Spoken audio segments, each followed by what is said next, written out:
Let's turn our attention to food security. This time, the Lagos State government says the mid-level agro-produce hub at Idioro Mushin has traded food valued at over 3 billion naira since its launch in December 2023. The State Commissioner for Agriculture and Food Systems, Abisola Olusoya, stated this while giving an account of activities of the ministry in the last 1 year at the 2025 ministerial press briefing held at Alausa, Ikeja.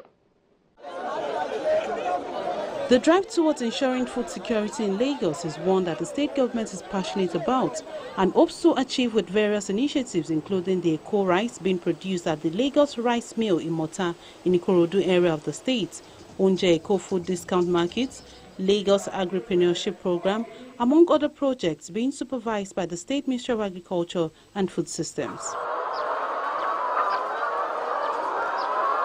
The State Commissioner for Agriculture and Food Systems, Abisola Olusoya, top government officials, heads of departments are here for the 2025 ministerial press briefing at Alausa Ikeja to deliver the ministry's transformative journey in the past 6 years under the visionary leadership of Governor Babajide Sanwo-Olu Kadri Hamzat administration.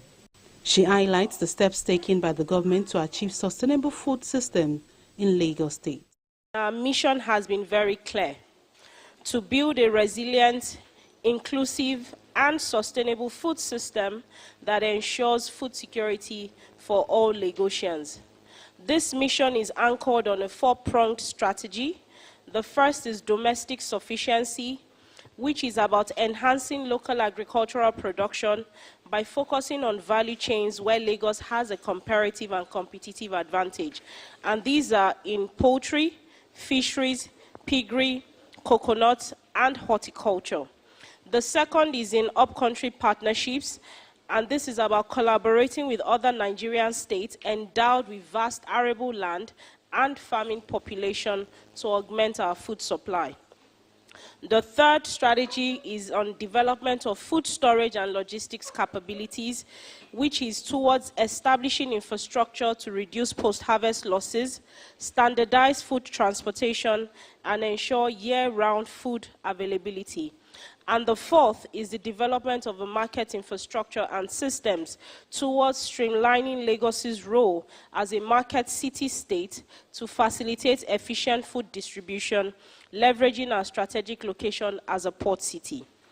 These strategic pillars have translated into tangible achievements across 6 key areas, and the first being training and capacity building, where over 100,500 farmers and fishermen have been trained in modern agricultural practices, enhancing productivity and livelihoods.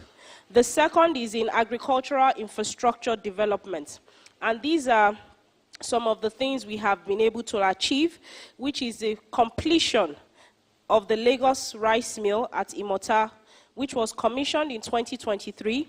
The rice mill being the largest in Africa and the third largest globally, occupying 8.5 hectares of land. It has the capacity to produce 2.4 million 50 kilo bags of rice annually, creating over 1,500 direct jobs and over 254,000 indirect jobs. We also have the Lagos Central Food Systems and Logistics Hub at Ekpe, and this hub represents a flagship project by the state government to modernize and secure the state's food distribution ecosystem. Conceptualized as part of Governor Babajide Olusola Sanwo-Olu's broader vision for agriculture and food systems transformation, the hub is designed to serve as a central, data-driven and technologically integrated complex for food aggregation, storage, processing, and distribution. Upon completion, it will stand as the largest food logistics hub in sub-Saharan Africa and will feature facilities to serve over 1,500 40-ton trucks daily. And it is expected to boost the over 14 trillion food market in Lagos. With the expected completion of phase 1 within the next few months, it will be a game changer in the Nigerian food sovereignty plan, considering the emulation of Lagos as a pioneer, as seen recently in the adoption of the project by other states. Upon completion, Lagos anticipates, or Lagosians should anticipate, an impactful reduction in food prices due to the integrated facilities like cold and dry storage, a large capacity abattoir, a jetty for streamlined goods for transportation. The Trader Money Initiative, which has supported 15,000 market traders across 57 local government areas and local council development areas, is not left out in the ministry's scorecard. Agro-processing productivity enhancement and livelihood improvement support projects, as well as the economic footprint of the Lagos Central Food Security Systems and Logistics Hub in Ekpe, is also expected to provide uninterrupted food supply to over 10 million residents. Also, the establishment of middle-level agro-produce hubs, such as the one at Idioro in Mushin, where food valued at over 3 billion naira has been traded since the commissioning. Sites for 3 additional middle-level hubs are currently under construction, and these are at Abijo in the Bejuleki area, just right at Shongotedo, at Agege in Penn Cinema, and also at Okwebi. Also, we have identified other suitable areas, and these also construction would commence shortly. Also, the establishment of the cattle transit station and ranches at Igbodu. We also have construction of farm access roads over 13 kilometers, 6 jetties, 15 cottage processing centers for farmers across the state under the Appeals Project and the Lagos Cares Project in collaboration with the World Bank. And the third key area would be in enterprise support financing, where over 151,595 agribusinesses have received support through grants, input, tools, and advisory services, enabling them to scale sustainably. We have the Agri-Innovation Club grant, where we had 26 agro-innovators win grants ranging from 1 million, 1.5 million to 7.5 million each. We have the Eco Flavors project, where we supported over 30 upcoming chefs in the culinary skills and implement. We have the ministry's initiatives through the Lagos State Agricultural Development Authority and FADAMA, where over 70,200 beneficiaries across several value chains benefited. We have the Lagos Trader Money, where over about 15,000 market traders across the 57 local governments and LCDAs benefited by getting 50,000 naira each.